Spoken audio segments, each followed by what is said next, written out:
Now, the Tories are onto something here today when they've joined in. David Cameron's saying that actually it's non-EU immigration which needs to be addressed. The figures would seem to support that to a degree, would they not?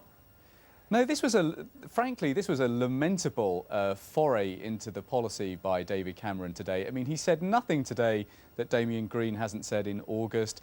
He's taken actually parts of government policy that we launched in April and said that he's going to sign up to them. But the key thing for... So we don't need to do anything about non-EU immigration? The key thing for David Cameron is that he's still, 2 years after first coming up with this policy, refusing to name a number. And actually, from what Damien Green had said on the record in the summer, it looks as if their policy won't apply to 80% of the people who came in last year. Yes, but I mean, people aren't interested in you kicking around David Cameron. They're interested in you agreeing or disagreeing with the idea that non-EU immigration is a problem. Is it or isn't it? No, I think actually there is a subtle difference here. And the problem is that David Cameron has wandered onto this territory today with absolutely zero fresh substance behind the sound bites that we heard 2 years ago.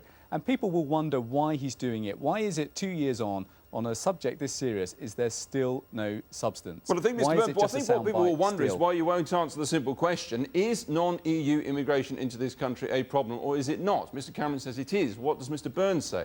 I don't think that it is a problem for our economy, but I think it has contributed, no more than that, contributed to wider pressures on specific services in specific parts of the country. Thank you. And so should we limit it? System, sorry, just to finish this point, because it is quite important. We have to introduce different changes next year. That's why the point system will be so important. It's worked very well in Australia, and I've no problem with copying good ideas that have worked. But when we set the number of points that migrants need to come to this country, we need to look at both at the impacts and at the economic benefits. Now, that's a debate with substance in it. It's very different to the kind of sound bites that we heard today. OK, so but I take your point. Do you think, in view of what you just said, that you are minded to change the limits, therefore, on non-EU immigration? Well, no, we're very focused on making sure that the point system is introduced successfully. And what we want to do is actually create a much wider, more open debate about the kind of immigration that's best for Britain. And that's why we have set up the Migration Advisory Committee to tell us where in the economy we need migration and where we don't. But alongside that, we've set up the Migration Impact Forum to actually produce an analysis in a very open and transparent way about the wider impacts, because you know, we do need to talk about this subject in British public life, but we need to make the argument on the basis of evidence, not anecdotes. OK, let me bring something to you. I've got here, this is from the PA at Wire Service. The government has tonight revised its figure for the increase in the number of foreign nationals working here since 1997 from 800,000 to 1.1 million, an extra 300,000. That's, you suddenly found an extra third of a million people here. Where have they come from? Well, the figures that are produced are produced from a number of different sources, but the problem that we've got, to be candid, is that since we stopped counting people in and out of the country, it's much harder to be accurate.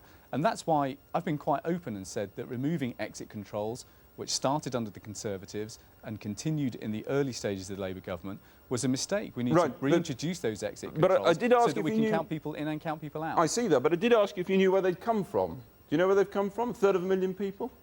In what sense? Well, in the sense that the government's just... These governments suddenly said tonight, you got it wrong, and there's an extra third of a million. I'm asking you if you know where they've come from, and you don't seem to know.